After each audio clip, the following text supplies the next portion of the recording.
Today I am reviewing the DC League of Superpets figure 6-pack. This is a set of figures that is based specifically on the new League of Superpets movie. This is an interesting one because there is something for everyone. For long-time fans and comic readers, there are a few familiar characters, while there are also a few new additions. First up is the main protagonist of the movie and a long-time favourite of mine, Krypto. I used to watch the Krypto the Superdog cartoon all the time when I was a kid, so when I saw this figure pack, I had to buy it purely for the nostalgia. The first thing that struck me when I opened this figure is the colour. He's supposed to be a pure white, but this figure is a bit of an off-white. I don't know if that's because it's been sat in a warehouse for a while, or if it's supposed to be like that, but the official pictures did show him looking a lot cleaner. That's a bit disappointing, but I suppose it could be worse. The collar looks a bit off. In the movie posters it appears to be more of a shiny gold colour, but the figures is just a plain yellow. The printing on the kit looks really good though, and it's also quite flexible. I thought it'd been made from a rigid plastic, but it's great to see it has some movement. This is how far forwards and backwards the legs can go. His legs have enough movement to pose him in mid-flight, which is great because that is one of the powers most associated with the character. The head can swivel 360 degrees in both directions. I like this figure a lot, especially because I've wanted a figure of Krypto since childhood. The colour is a bit of an issue, but that could be fixed. Same with the collar. The cape is actually better than expected, and if you wanted, I think it would be easy to remove the plastic cape and replace it with a cloth one. As a cheap way of getting a Krypto figure, then I think this pack is worth it just for this one. Next is Ace, another character who appeared in the Krypto cartoon. The bat symbol on his collar is difficult to see.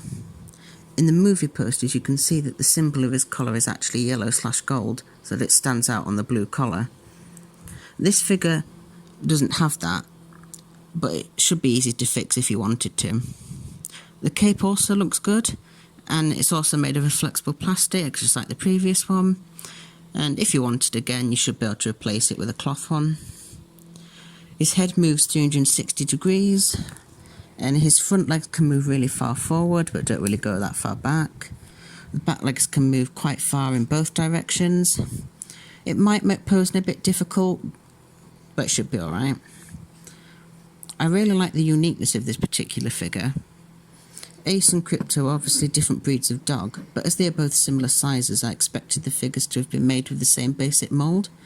But looking at Ace, you can see that he's actually a bit bigger, and even his legs are different moulds to Krypto's. For me, the only thing I think is missing is his skateboard glider thing. I seem to remember him having one in the cartoon. Obviously, it probably isn't in this new movie, which is why it isn't included, but I might have to make one for him. Next is an interesting character. I think they're sort of based on an existing DC character, but at the same time a new variation. This is Chip. He's a squirrel belonging to Green Lantern. I say belonging because this is a Super Pets movie, but the comic character he's sort of based on was not a pet, but a sort of a standalone hero. The reason I say he's based on an existing character is because some changes have been made to his name and abilities. The original character was called Chip, spelt C-H''P, but this new character uses the traditional spelling with an I. The other change is that the character in the new movie has, I think, electrical powers, whereas the original used a Green Lantern power ring, so obviously had the exact same powers as Green Lantern. The figure is not posable and is moulded in a standing pose while holding an acorn. They still kept the uniform, so you can easily pretend it's the original character. He just wields a power acorn instead of a power ring. The tail is really nice and smooth and looks great. Because this figure is a lot smaller than the last, it appears to have been more difficult to paint. There are quite a few places where the green suit has been mispainted and the orange shows through. I think it's great they included this slightly obscure character in the new movie.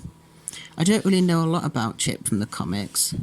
I first came across him when playing the Lego DC Supervillains video game, and even though he was only a side character you could unlock, I instantly fell in love with him because, well, he's a squirrel who can fly. I think this is a great figure, even though it isn't posable. As far as I know, there hasn't been a figure produced of him in the past, so this would be perfect for those who are collecting Green Lantern figures. I'm not sure how well he scales to them yet, but I am planning on doing a comparison at the end, so stick around for that. That's it. This next character is a new one created just for the 2022 Super Pets movie. This is PB, a pot-bellied pig belonging to Wonder Woman. Despite being almost as big as the two dogs, this figure is mostly unposable. The head does move around 360 degrees, which means the only posability this figure has is to make them look left or right, or straight up, but that just looks a bit weird. The cape is made from a flexible plastic, but it feels different to the dog's capes. It's a lot more rigid and has less flexibility. All four legs are somewhat hollow and are missing paint on the insides, but as you usually won't see those parts, it really isn't an issue. Each foot on this figure seems to have a hole in it. I'm not sure why, none of the other figures have holes. Maybe it was originally going to have a removable base or stand, but I don't know. The tiara, like Crypto's collar, is yellow instead of gold, and the star symbol should be red, but here it's just a yellow that blends in. I'm interested to see what this new character is like in the movie, because I feel like some people might instantly dislike them before they've even seen it. Because in the comics, Wonder Woman already had a pet, a kangaroo, called Jumper, but they seem to have overlooked them for this new movie. I think it would be a bit unfair for them to judge this character before they've even seen it, because the plot of the movie seems to involve the pets originating in some sort of shelter, and as it isn't set in Australia, then a kangaroo would obviously be an odd addition, so I can see where they went with a different animal. But the figure looks really cute, and hopefully the character is eventually well received by audiences. Okay, so now we have some characters who I think are villains. This one is called Pegasus. I can't decide whether that's the most genius name ever or if it is the worst. I mean, they're a guinea pig with wings, hence the name, and I believe there's some sort of minion who works for the main villain in the movie, who's also a guinea pig. This figure can't be posed and is fixed in one position. They're posed with their hands in the middle, holding... Wait, what's that? Okay, I might have to censor that. I hope the movie clears that up. So, sorry. The wings are slightly flexible, but not enough to actually move. They have talons, I think? Yeah, talons, which is a nice detail. Possibly a guinea pig with the powers of a bird? It makes me question the Pegasus-inspired name, but okay. I really like the bronze colour, it looks really nice. Now again, it'll be really interesting to see what part this character plays in the movie. I think based on another figure pack from this movie, which includes other guinea pigs with different powers, that this character is part of a group that works for the main villain, but I could be wrong. Pegasus is also slightly confusing because this is a brand new character being introduced, and most people who see this pack and see that it includes a character called Pegasus are immediately going to assume it's the pig, PB, just because they're both new. So maybe they should have, I don't know, thought about that. I don't know. I mean, the wings sort of make it clear it's related, but yeah, bit of a bad choice. But I like the design. Even despite the weird hand placement. So the final character is the villain Lulu. She's a hairless guinea pig, hence the apparent guinea pig minions. She's a bit bigger than the other guinea pigs, but actually her design's quite familiar with that cape and stone.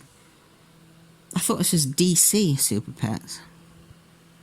She also isn't posable, but her cape is flexible and moves quite a bit. She has a tag on her ear with what I think is an identification that pretty much spells Lulu. I'm guessing that will form part of her backstory in the movie. The stone is nicely painted considering it's such a small piece. And I love the details on the cape. The edges are uneven instead of straight, which really adds to the villain vibes. Heroes have nice straight clean capes. Villains have unkempt and messy ones. That's the rule. For a villain, she actually looks too adorable. The pack also comes with this piece of orange kryptonite. At first I was confused by this, why not green? But I did some research and it turns out that in the comics, different coloured kryptonite did different things to Superman. Apparently orange gave him the ability of animals, so now it makes a lot more sense as to why it is included. Maybe this will also form part of the plot in the movie? Okay, so now I'll show you how these scale with the 7-inch DC figures. I don't actually own a Batman or a Superman yet, but this will have to do.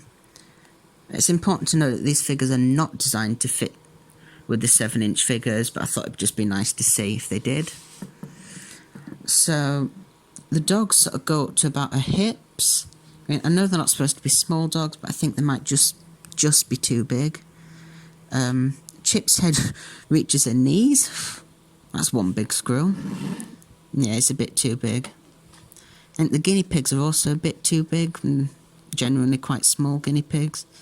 I guess only really PB that could fit, so pigs can get that to that size.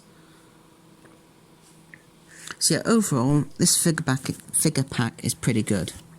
I originally bought this for nostalgia, but even the new figures are great. They probably aren't designed for collectors, but that doesn't mean they can't be enjoyed by them. They're cheap and good enough quality to be used in display and withstand rough play. It's actually made me more excited for the upcoming movie. So please like and subscribe if you would like to see more, and hopefully I'll see you again soon.